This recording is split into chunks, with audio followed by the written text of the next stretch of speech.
Hi guys, welcome to another 2-minute devotion with Dad. This one is going to hurt, I'm sorry. Once again, not my words, but those of Jesus. If you want to keep feeling good about yourself, just skip this one. If you want to learn something and grow, then keep listening. So Jesus is finished talking about, or he's just finished attacking or counter-attacking, answering the Pharisees with their questions, and then he goes on this massive 1-chapter rant about I suppose people call it the 7 woes, the woes against the Pharisees. And let's just go through them a bit, because there's a lot in here. It on the surface it looks like he's just having a go at them just for what they do against what they say. I think there's more to it than this. So he says, do what they say, but don't do what they do.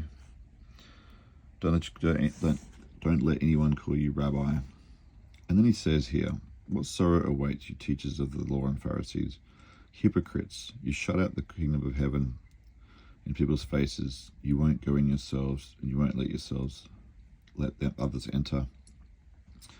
It's like they're denying the truth, and they have a separation from God due to fear of the unknown. And they're just not addressing fear, what they don't know. And that's counteractive to what God says. God says, fear not, and come to me. And they're not doing it, and now they're not letting others do it either. What sorrow awaits you? You cross the land and sea to make one convert, and then you turn that person into twice the child of hell that you are. And it's like, it's not enough for them to be running away. They want to take people with them. And it's like, I don't know if anyone's ever be caught in the act of doing something wrong that they know is wrong, and so rather than be told upon, they convince that person to join them, and now they both share a secret. It's kind of like that kind of thing, I reckon, where now they're both guilty. They've actually attracted that person into their own sin, and now they both have to hide. And that's what I think it's what Jesus is talking about here. What sorrow awaits you, it means nothing to swear by God's temple. And he goes about, they swear by the smaller things, but not by the larger. And they've just forgotten that they're denying authority here.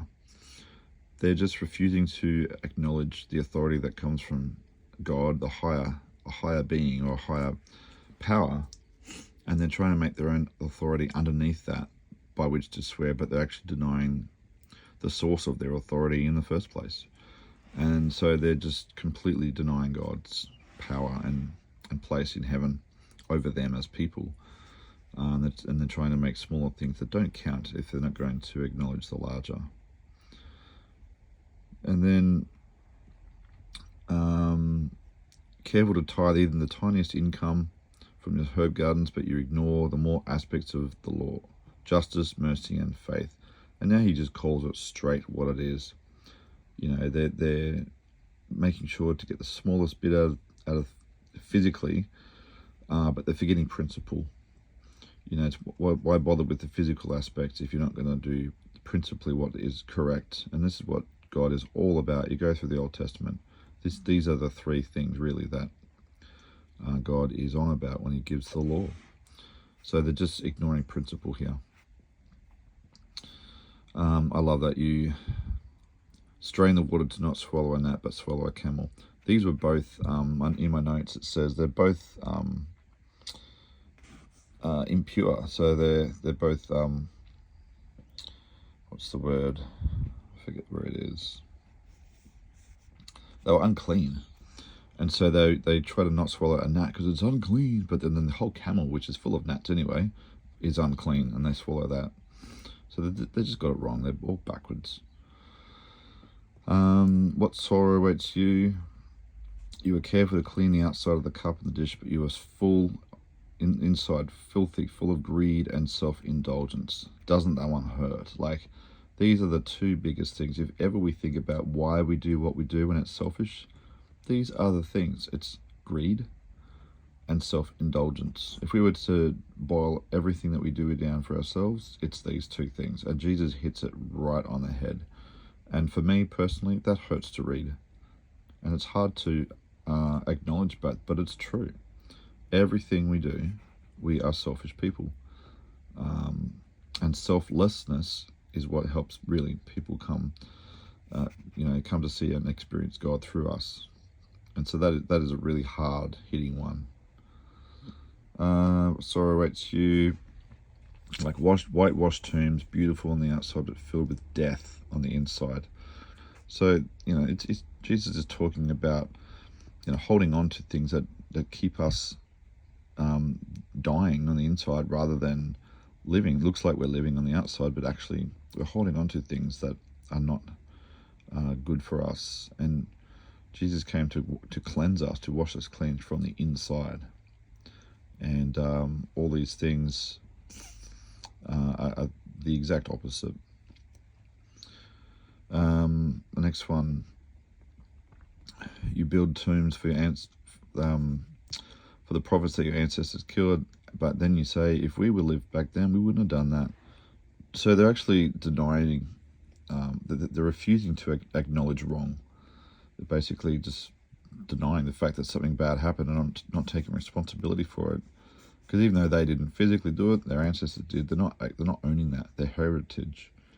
They're not acknowledging their sinful heritage. And so once again, it's a form of, I don't know if pride is the word, denial.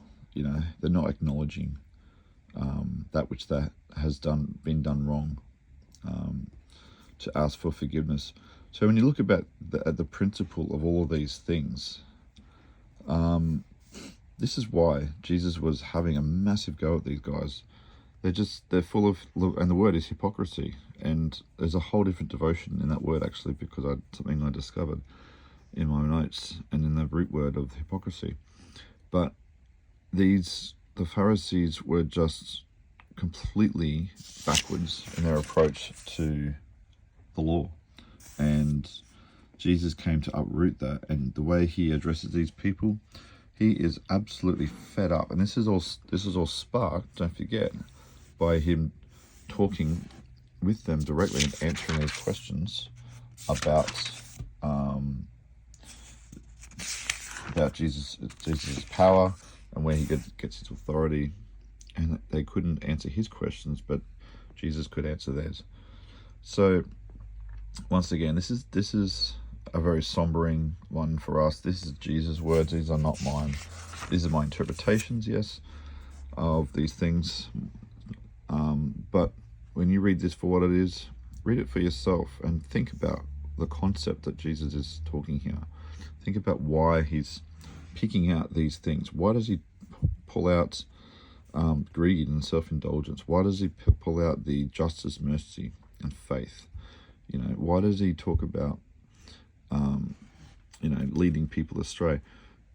He is really specific with what he says here, and the only thing we can do is read, listen, and learn, and examine ourselves, and then ask for forgiveness. It's all about God forgiving us, and if we're not willing to ask, he can't forgive. How I've wanted to gather your children together as a hen protects her chicks beneath her wings, but you would not let me. That hurts his heart. It breaks his heart. So let us think about this and examine ourselves. Only you can do that for you. I have to do that for me. And let's just commit to doing something different about it, how we do things, and hopefully change the ways that we do things every day, every moment, because of why we do things, not just the fact that we want to look good on the outside. Told you it would hurt. Sorry about that. Not really. Bless you guys. Have a great day, and I'll see you the next one. Bye.